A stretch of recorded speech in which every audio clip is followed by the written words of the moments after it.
কি অবস্থা ভাই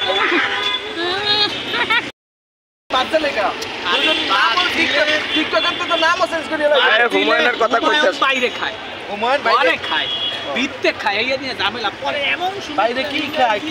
বাইরে কি খায় কি রান খায় রান চোর ওই হানি কবুতর আর কত কবুতরের মাংস খায় এমন এটা হুমায়ুন এত সুন্দর করে মিলাই দিছি এখন দুইজনকে ছাড়া কিচ্ছু মনে হয় নশো টাকা বুঝতে গেলে সাথী বইতে গেলে সাথী ওদের ভালোবাসা দেখলে আমার এইরকম ভালোবাসা যেন সারা জীবন সবার ঘরে ঘরে থাকে ইসুবের ঘরে যেন থাকে ইসুবও মাঝে মাঝে বিগড়াই যায় তাহলে জুয়েল পারে না বিগড়াইতে সংসারে সমস্যা দেখা পারবো কেমনে বিদেশে আমি অবশ্যই চলে যাবো কোথায় ওকে রেডি কর হ্যাঁ চলে এসে